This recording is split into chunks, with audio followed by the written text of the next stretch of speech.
दुनिया में रहते हैं, कहते हैं कि भाई हम कोई नया भारत बना रहे हैं। मतलब आप पूरे देश को बर्बाद कर रहे हैं और कह रहे हैं हम नया भारत बना रहे हैं। अडानी की कंपनियों की हज़ारों करोड़ की फाइनेंसिंग एक चाइनीज़ आदमी कर रहा है, उसके खिलाफ कुछ नहीं होता। मोदी जी के पीएम केयर्स फंड ने चाइनीज़ कंपनी से खूब फंडिंग ली, 50 करोड़ की फंडिंग ली, उसके खिलाफ कुछ नहीं होता। खुलेआम झूठ फैलाया जा रहा है, नफरत फैलाई जा रही है गोदी मीडिया के द्वारा। एक ऐसा गोदी मीडिया बना दिया है जो कि काले को सफ़ेद, सफ़ेद को काले कहने के लिए तैयार है, कुछ भी नफरत फैलाने के लिए तैयार है, बस उसको टुकड़े मिलते रहें। सांप्रदायिकता फैलाओ, देश को 2 हिस्से में बांटो, हिंदू मुस्लिम, और उसके आधार पर हिंदुओं की वोट ले लो। देखिए, ये कोशिश थी सरकार की तरफ से जो इंडिपेंडेंट मीडिया है उसको डराने की, धमकाने की, क्योंकि बहुत सारी इसमें गैर कानूनी चीज़ें करी। पहली बात तो यूएपीए का केस इस आधार पर कि कोई चाइनीज़ नेशनल ने कुछ फंडिंग दी है और इस आधार पर न्यूज़ क्लिक के खिलाफ यूएपीए का केस बनाना, यही गलत है, गैर कानूनी है। यूएपीए का केस नहीं बनाया जा सकता। दूसरी बात, उसके आड़ में इतने सारे इंडिपेंडेंट जर्नलिस्ट जिन्होंने कभी भी कोई भी प्रोग्राम न्यूज़ क्लिक के साथ किया है, सबके घर पर आप छापे मार दें, सबके मोबाइल लैपटॉप सीज कर लें बगैर किसी कोर्ट ऑर्डर के, बगैर एफआईआर दिखाए, ये तो बिल्कुल ही गैर कानूनी है। और मुझे नहीं लगता कि ये कामयाब होगा।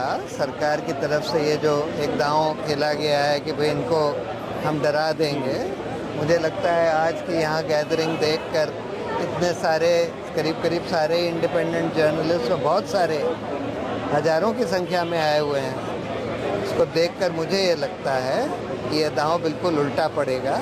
जैसे एक के बाद एक सरकार के सारे दांव उल्टे पड़ रहे हैं। ना तो इससे स्वतंत्र मीडिया घबराने वाला है और पब्लिक ओपिनियन तो इस वजह से इनके और खिलाफ हो जाएगी, ऑलरेडी बहुत खिलाफ हो गई। जिस तरह से यूएपीए की बात कही जा रही है, आप देखेंगे कि कई ऐसे पत्रकार हैं जिन्होंने बाकायदा गलत खबरें चलाई, फिर उसके बाद में उन्हें हटाई, नफरती खबरें जो चलाई गई, एक समाज में जो है द्वेष माहौल पैदा करने की कोशिश की गई, उन पर कोई इस तरह की कार्रवाई होती हुई नज़र नहीं आती है। तमाम आरोप भी लगाए जाते हैं, लेकिन इधर कार्रवाई हो जाती है। नहीं, खुलेआम झूठ फैलाया जा रहा है, नफरत फैलाई जा रही है गोदी मीडिया के द्वारा, या बीजेपी के संग जो ऑर्गेनाइजेशंस कनेक्टेड हैं उनके द्वारा, उनके खिलाफ कुछ नहीं होता है।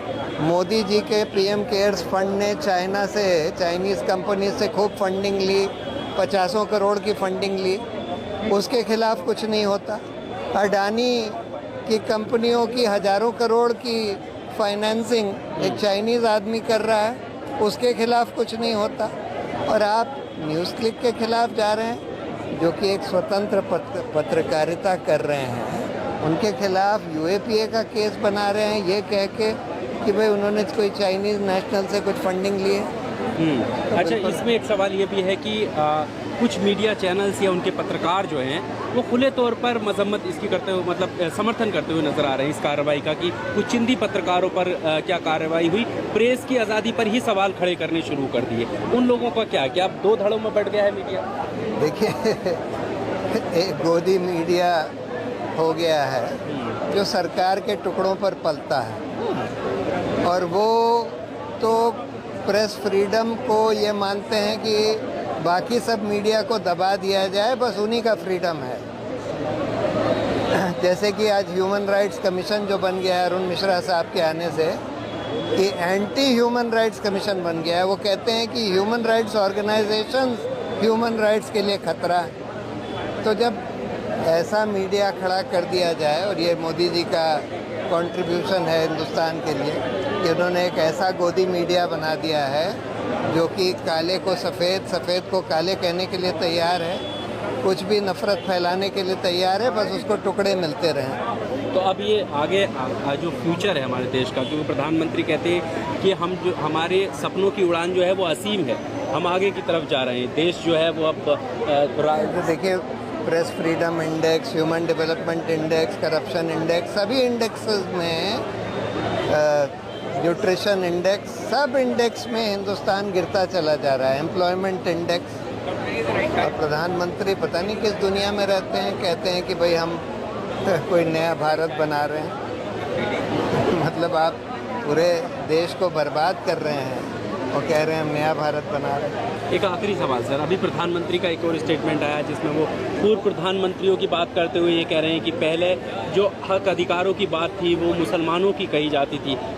मनमोहन सिंह को कोट करते हुए उन्होंने ये बात कही है। हालांकि ये बात कितनी स्पष्ट है? ये तो शुरू से इनकी कोशिश ये रही है, अगर इनको दिखता है कि ये कोई डेवलपमेंट के नाम पे, विकास के नाम पर वोट नहीं मांग सकते, तो आखिरी दांव सांप्रदायिकता ही होता है। और यही ये कोशिश कर रहे हैं कि सांप्रदायिकता फैलाओ, देश को दो हिस्से में बांटो, हिंदू मुस्लिम, और उसके आधार पर हिंदुओं की वोट ले लो। अब इस तरह के कार्रवाई से क्या संदेश देश में जा रहा है? देश को तो ये संदेश जा रहा है कि ये सरकार बिल्कुल तानाशाह हो गई है, एक अनडिक्लेयर्ड इमरजेंसी इस देश में लगी हुई है और लोगों को इसके खिलाफ खड़ा होना पड़ेगा।